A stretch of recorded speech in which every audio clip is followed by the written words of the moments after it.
ಕುರಿಗಾಹಿಗಳ ಬಿಲ್ನಲ್ಲಿ ಗ್ರಾಮೀಣ ಪ್ರದೇಶದಲ್ಲಿ ಇರೋರನ್ನ ಸೇರಿಸಿಕೊಳ್ಬೇಕು, ಅರಣ್ಯ ಪ್ರದೇಶದಲ್ಲಿ ಅಂದ್ರೆ ಡೀಮ್ಡ್ ಫಾರೆಸ್ಟ್ ನಲ್ಲಿ ಟ್ರಾನ್ಸ್ ಹೊಡೆದಿದ್ದಾರೆ. ಕುರಿ ಕಾಯೋದಕ್ಕೆ ಮೀಸಲಾಗಿದ್ದ ಜಾಗ ಈಗ ಡೀಮ್ಡ್ ಫಾರೆಸ್ಟ್ ಆಗಿದೆ. ಅರಣ್ಯ ಪಾಲಕರು ಕುರಿಗಾಹಿಗಳಿಗೆ ತೊಂದರೆ ಕೊಡ್ತಾ ಇದ್ದಾರೆ. ಕುರಿನಾದ್ರೂ ಮೇಯ್ದು ಬರೋದಕ್ಕೆ ಕಾನೂನು ತನ್ನಿ ಎಂದು ಶಾಸಕ ಶಿವಲಿಂಗೇಗೌಡ ಒತ್ತಾಯಿಸಿದ್ರು. ಏನು ಬೆಳೆಸದೆ ಟ್ರಾನ್ಸ್ ಹೊಡೆದಿದ್ದೀರಾ ಅಷ್ಟೇ, ಅಂತಹ ಕಡೆನಾದ್ರೂ ಕುರಿ ಮೇಯಿಸೋಕೆ ಅವಕಾಶ ನೀಡೋದಕ್ಕೆ ರಿಯಾಯಿತಿ ನೀಡಿ ಎಂದು ಕೇಳಿಕೊಂಡರು. ಕಡೆ ಭಾಗದಿಂದ ಬರ್ತಾರೆ ಅವರು ಮೇವನ್ನು ಆಧರಿಸಿ ಯಾವಾಗ ಬೇಸಿಗೆನಲ್ಲಿ ಬರ್ತಾರೆ. ನಾವು ವರ್ಷ ಇಡೀ ಕುರಿ ಸಾಕ್ತಕ್ಕಂಥವ್ರು. ನಾವು ಹೋಗ್ತೀವಿ ವಲಸೆ ಆ ಕಡೆ ಚನ್ನರಾಪಟ್ಟಣದ ಕಡೆ ಈ ಗದ್ದೆ ಕೂಳೆ ಬೀಳ್ತಾವಲ್ಲ, ಅದು ನಾವು ಹೋಗ್ತೀವಿ ಆ ಕಡೆ ಕೊಡ್ಕೊಂಡು. ನಮ್ಮಲ್ಲೂ ಇವತ್ತು ಸಾವಿರಾರು ಕುರಿಗಳಿದ್ದಾವೆ. ನೀವು ಕುರಿಗಾಯಿಗಳು ಅಂತ ಗುರುತಿಸ್ಬೇಕಾದ್ರೆ ನೀವು ಏನು ಗ್ರಾಮೀಣ ಪ್ರದೇಶದಲ್ಲಿ ನೂರಾರು ಸಾವಿರಾರು ಕುರಿಗಳನ್ನು ಇಟ್ಕೊಂಡಿದ್ದಾರೆ ಅವ್ರಿಗೂ ನೀವು ರಿಜಿಸ್ಟ್ರೇಷನ್ ಮಾಡಿ ಈ ಸೌಲಭ್ಯಗಳನ್ನು ಎಲ್ಲ ಈಗಲೂ ಕೊಡ್ತಾ ಇದ್ದಾರೆ. ಮೆಡಿಷನ್ ಎಲ್ಲ ಕೊಡ್ತಾ ಇದ್ದಾರೆ, ಇಲ್ಲ ಅಂತ ಹೇಳೋಕ್ಕಾಗೋದಿಲ್ಲ. ಇನ್ನೂ ಹೆಚ್ಚಿನ ಪ್ರಮಾಣದಲ್ಲಿ ಮೆಡಿಷನ್ನ ಕೊಡಬೇಕು. ಅವರನ್ನು ಕುರಿಗಾಯಿಗಳು ಅಂತ ರಿಜಿಸ್ಟ್ರೇಷನನ್ನು ಗ್ರಾಮೀಣ ಪ್ರದೇಶದಲ್ಲಿ ಯಾರ್ಯಾರು ಸ್ವಂತ ಜಮೀನಲ್ಲಿ ಮೇಯಿಸ್ಕೊಂಡು ಅವ್ರಿವ್ರ ಜಮೀನಲ್ಲಿ ಬಯಸ್ಕೊಂಡು ಪಾಪ ಅವ್ರ ಕೈಲೆಲ್ಲ ಬಯಸ್ಕೊಂಡು ಅನ್ನಿಸ್ಕೊಂಡು ಅದೇನಾಯ್ತು ಅಂದರೆ ಇವತ್ತು ಆರ್ಥಿಕ ಪ್ರಗತಿಗೆ ಭಾಳ ಉತ್ತಮ.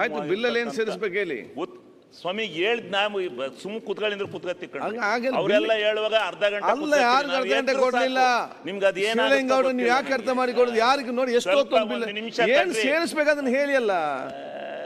ನಾವು ಹೇಳೋವರೆಗೂ ನೀವು ಇದು ಮಾಡೋದಿಲ್ಲ, ಏನಾಗ್ಬೇಕು ಹೇಳಿ ನೀವು.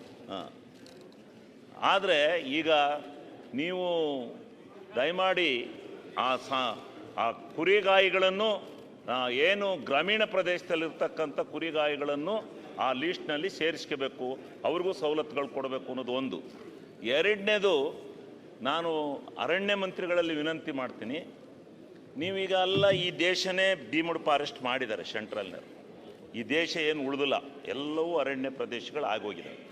ನಾವು ಬೇಡ ಅಂತಲೂ ಹೇಳೋದಿಲ್ಲ. ಹೌದೌದು, ಅದು ಡೀಮ್ಡ್ ಫಾರೆಸ್ಟ್ ಗೌರ್ಮೆಂಟ್ ತಡ್ರಿ. ಶಿವಲಿಂಗೌಡ ಅವ್ರಿಗೆ ಯಾಕೆ ಉತ್ತರ ಬಿಲ್ ಬಗ್ಗೆ ಅವ್ರಿಗೆ ಉತ್ತರ ಕೊಡ್ತೀವಿ. ಈಗ ಅಲ್ಲಿ ಅಂಗುರ್ಗುತ್ತಿ, ಕುರ್ಚಿನ ಗಿಡ, ತಡ್ರಿ ಸ್ವಾಮಿ, ಇರೋ ಫ್ಯಾಕ್ಟ್ರಿ ಹೇಳೋದಿಲ್ಲ, ಚರ್ಚೆ ಮಾಡ್ತೀರಿ. ಅನುಭವಿಸ್ತಾ ಇರೋ ಪ್ರಶ್ನೆ ಹೇಳ್ತೀನಿ ತಡ್ರಿ.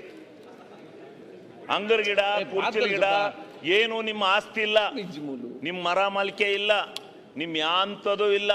ಅಲ್ಲೇನು ಮಾಡಿದರೆ ನಮ್ಮ ಡೀಮ್ಡ್ ಫಾರೆಸ್ಟ್ ಅಂತ ತಂದು ಒಂದು ಬೌಂಡ್ರಿ ಟ್ರಂಚ್ ಹೊಡೆದು ಬಿಟ್ಟಿದ್ದಾರೆ. ಅವು ಹಿಂದೆ ಸನಾತನ ಧರ್ಮದಿಂದ ಸನಾತನ ಕಾಲದಿಂದ ನಮ್ಮ ಸಣ್ಣ ಹುಡುಗರಿಂದ ಅವು ಕುರಿ ಕಾಯಕ್ಕೆ ಇಟ್ಟಿದ್ದಂಥ ಜಾಗ ಮೀಸಲು.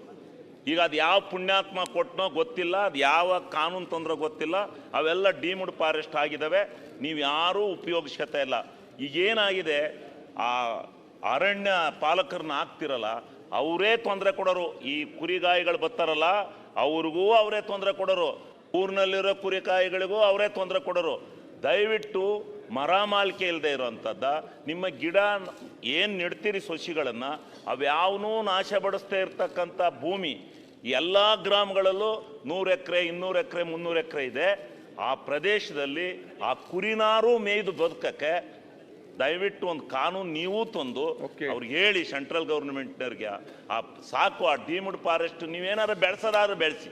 ನಾವು ಮರ ಗಿಡ ಬೆಳೆಸ್ತೀರಿ ಅದು ಮಾಡ್ತೀರಿ ಅಂದ್ರೆ ನಮ್ದೇನು ತಕರಾರಿಲ್ಲ. ನಿಜವಾಗಲೂ ಏನೂ ಬೆಳೆಸಲ್ಲ, ಸುಮ್ಮನೆ ಒಂದು ಟ್ರಂಚ್ ಮಾತ್ರ ಹೊಡೆದಾರೆ.